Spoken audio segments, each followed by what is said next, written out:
दुनिया में अगर इंसान के लिए कोई सबसे बड़ा डर है तो वो डर है मौत का डर। चाहे कोई भी आदमी हो इस दुनिया पर, आपको कहे या ना कहे, बताए या ना बताए, लेकिन ये सबसे बड़ा डर है जो पूरी जिंदगी इंसान को लगा रहता है। हर कोई ये चाहता है कि ये मौत टल जाए और वो अमर हो जाए। अब 2030 तक इस दुनिया में काफ़ी बड़े बड़े बदलाव होने वाले हैं जो आप देखेंगे। ज़्यादा समय नहीं बचा है, सिर्फ 7-8 साल का समय है।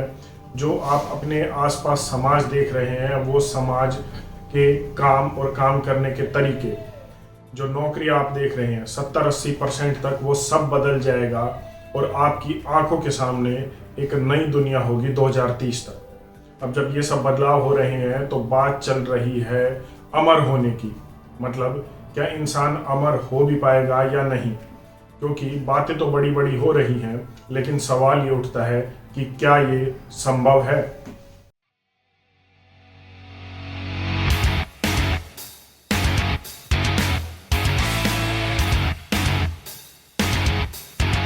गूगल के एक एक्स इंजीनियर है रे क्रूजवेल। रे क्रूजवेल की एक बड़ी खास बात है कि उन्होंने आज तक 147 भविष्यवाणियां की हैं, प्रेडिक्शंस की हैं। और जो सबसे महत्वपूर्ण इम्पॉर्टेंट बात है, इन 147 प्रेडिक्शंस में से 86% बार वो ठीक मिले हैं। मतलब 147 में से 126 प्रेडिक्शंस रे क्रूजवेल की सटीक मिली है, ठीक मिली है। साल 1990 में रे क्रूजवेल ने ये कहा था कि साल 2000 आते आते जो इस दुनिया का बेस्ट चेस का प्लेयर होगा, कंप्यूटर उसे हरा देगा। और ऐसा ही हुआ। साल 1999 में 1999 में रे क्रूजवेल ने कहा कि साल 2023 आते आते $1000 में आपके हाथों में एक ऐसा लैपटॉप होगा जिसकी जो स्टोरेज कैपेसिटी है वो ह्यूमन ब्रेन के बराबर होगी। वो भी सटीक हुआ। रे क्रूजवेल ने अब कहा है कि 2029 आते आते आर्टिफिशियल इंटेलिजेंस के जो रोबोट्स होंगे उनका लेवल ऑफ इंटेलिजेंस ह्यूमन के बराबर होगा या उससे कहीं अधिक होगा। और जिस तरीके से आर्टिफिशियल इंटेलिजेंस और रोबोटिक्स टेक्नोलॉजी में एडवांसमेंट हासिल कर रहे हैं 2029 आते आते, मुझे लगता है कि रे क्रूजवेल की ये भविष्यवाणी भी पूरी होने वाली है। इसी तरीके से 126 प्रेडिक्शंस रे क्रूजवेल के आज तक सच माने गए हैं।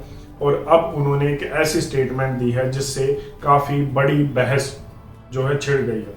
रे क्रूजवेल ने यह कहा है कि 2030 आते आते इंसान है जो वो अमर हो जाएगा, मतलब उसे मौत नहीं आएगी। रे क्रूजवेल ने कहा है कि जो रोबोटिक्स है वो आने वाले समय में नैनोबॉट्स बनाएगा और ये नैनोबॉट्स ऐसे होंगे जो जितने भी आपके डैमेज्ड सेल्स होंगे आपके शरीर में, उन डैमेज सेल को तुरंत साथ ही साथ उनको ठीक कर देंगे, उनको बूढ़ा होने से बचा देंगे।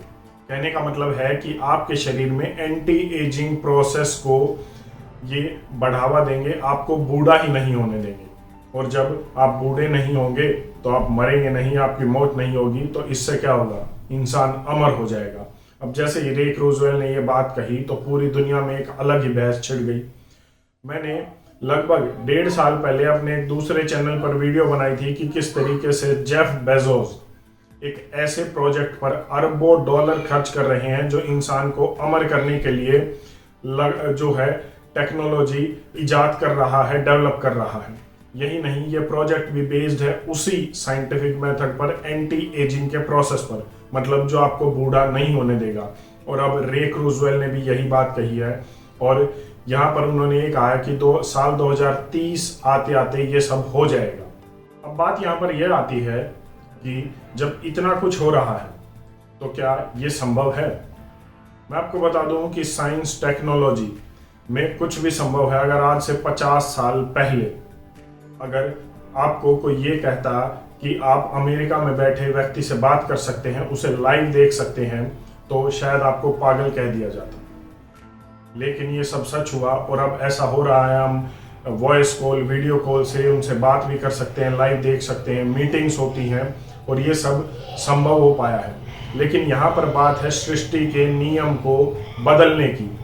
यहाँ पर बात हो रही है इंसान के अमर होने की, उसको मौत ही ना आए, ये बात हो रही है। और अगर इसमें आप मेरी व्यक्तिगत बात करें तो मैं इतना ही कहूँगा कि सृष्टि का नियम बदलने में बहुत कुछ बदल जाएगा। टेक्नोलॉजी एडवांसमेंट, ये जो सब हो रहा है, जो क्लाइमेट चेंज हो रहा है, एनवायरनमेंट हो रही है, ग्लोबल वार्मिंग हो रही है, ये सब जो हम कर रहे हैं इसके परिणाम हमें भुगतने होंगे। ये बहुत छोटी चीज़ें हैं सृष्टि के नियमों की बदलने के लिए, लेकिन जब आप इंसान के अमर होने की बात करते हैं तो वो पूरे तरीके से ईश्वर के उस नियम को बदल देगा। अगर आज दुनिया में काफ़ी मतपंथ संप्रदाय हैं जो अलग अलग बातें रखते हैं, जिन्हें हम धर्म भी कहते हैं, लेकिन ये सारे मतपंथ संप्रदाय एक बात पर ज़रूर सहमत होते हैं कि इस दुनिया की सबसे पुरानी जो पुस्तक है वो वेद है।